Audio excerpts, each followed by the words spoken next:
एक लम्हे के लिए तसव्वुर करें कि आप किसी शॉपिंग मॉल में मौजूद हैं, लेकिन आपका वजूद वहाँ मौजूद नहीं। सुनने में ये बात बहुत अजीब महसूस होती है कि इंसान अपनी जगह से हरकत किए बगैर कहीं कैसे जा सकता है। आप अपने कमरे में बैठकर एक चश्मे जैसी नजर आने वाली एक डिवाइस के जरिए ऐसी दुनिया में दाखिल होते हैं जिसका हकीकत में कोई वजूद नहीं, लेकिन आप वहाँ वो तमाम काम कर सकते हैं जो असल दुनिया में करते हैं। मेटावर्स के जरिए आने वाले दौर में कुछ ऐसा ही होने वाला है। इस टेक्नोलॉजी के मुतालिक कहा जाता है कि ये कुछ ही अरसे में इंटरनेट की जगह लेगी और इसका मुतबादल साबित होगी। इस टेक्नोलॉजी को इंसानियत का मुस्तकबिल भी कहा जा रहा है। मेटावर्स दो अल्फाज का मजमुआ है। मेटा यूनानी जुबान का लफ्ज जिसके मानी है बियॉन्ड यानी आगे, और वर्स अंग्रेजी के लफ्ज यूनिवर्स से लिया गया है जिसके मानी कायनात के हैं। यानी अगर इन दोनों को मिलाकर पढ़ा जाए तो मेटावर्स बनता है जिसके मानी है कि ये दुनिया में मौजूद हर टेक्नोलॉजी से आगे की चीज होगी। मेटावर्स मसनूई तौर पर बनाई गई एक ऐसी दुनिया होगी जिसमें आप जब चाहें दाखिल हो सकेंगे। वैसे तो इंटरनेट भी अपने ही अंदर एक दुनिया है, लेकिन इसका इस्तेमाल आप सिर्फ दो तरफा तरीके से ही कर सकते हैं। यानी अगर आप अपने मोबाइल पर इस्तेमाल करते हैं तो एक ऑपरेटिंग सिस्टम के जरिए आप इंटरनेट को इस्तेमाल करते हैं और उसी ऑपरेटिंग सिस्टम के जरिए इंटरनेट आपके साथ कम्युनिकेट करता है।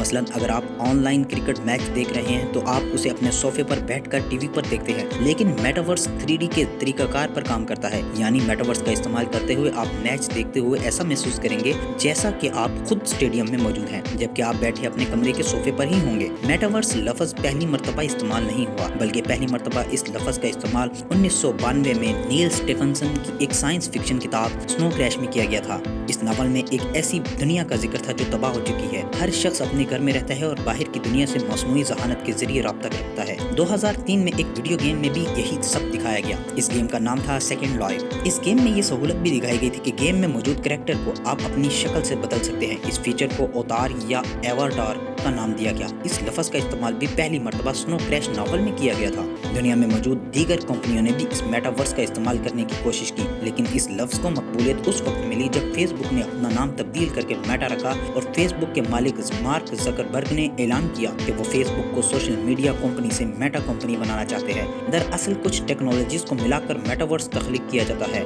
जिसमें सबसे पहली टेक्नोलॉजी है वर्चुअल रियलिटी। इसको इस्तेमाल करने के लिए आपको एक चश्मे जैसे दिखने वाली डिवाइस आंखों पर लगानी है और वर्चुअल दुनिया में दाखिल हो जाएंगे। लेकिन इसमें इस्तेमाल होने वाली एनिमेशन या ग्राफिक्स इस मयार के नहीं कि इन्हें असल दुनिया जैसा कहा जा सके। एक मसला यह है कि इस डिवाइस को ज्यादा देर तक इस्तेमाल करने से सर में दर्द होने लगता है और मुतासरा शख्स ठीक से भी चल नहीं पाता। दूसरी टेक्नोलॉजी जो मेटावर्स में इस्तेमाल होगी उसका नाम है ऑगमेंटेड रियलिटी। इसका मतलब है कि हमारी असल दुनिया के साथ कुछ मसनूई कैरेक्टर या एनिमेशन का इस्तेमाल किया जाएगा। इसमें सब कुछ वर्चुअल नहीं होगा। सोशल मीडिया की एक मशहूर एप्लीकेशन स्नैपचैट में भी कुछ ऐसी ही टेक्नोलॉजी इस्तेमाल की जाती है। तीसरी टेक्नोलॉजी जो मेटावर्स में अहम किरदार अदा करेगी वो है 5G इंटरनेट। अगर इतनी बड़ी वर्चुअल दुनिया चलानी है तो उसके लिए बहुत तेज रफ्तार इंटरनेट की जरूरत होगी। जब मेटावर्स में आप कुछ भी खरीद सकेंगे तो इसके लिए किसी करेंसी का होना भी जरूरी है। इसलिए मेटावर्स में क्रिप्टो करेंसी के इस्तेमाल का भी जिक्र किया जाता है, क्योंकि मेटावर्स में सब कुछ डिजिटल होगा तो करेंसी भी डिजिटल ही इस्तेमाल की जाएगी। इसे महफूज बनाने और हैकर से बचाने के लिए ब्लॉकचेन टेक्नोलॉजी का इस्तेमाल किया जाएगा। ये तमाम टेक्नोलॉजीज इस वक्त दुनिया में मौजूद हैं, लेकिन सब एक साथ मिलाकर एक मुकम्मल मेटावर्स बनाने में अभी कुछ वक्त लग सकता है। मार्क ज़करबर्ग के मुताबिक मेटावर्स को मेन स्ट्रीम में लाने के लिए 5 से 10 साल का वक्त दरकार होगा। कुछ माहिरीन का ये भी कहना है कि मेटावर्स को आम आवाम तक पहुंचने के लिए 10 साल से भी ज्यादा अरसा लग सकता है। यहाँ सबसे अहम सवाल ये है कि क्या इस टेक्नोलॉजी को दुनिया की जरूरत भी है या नहीं।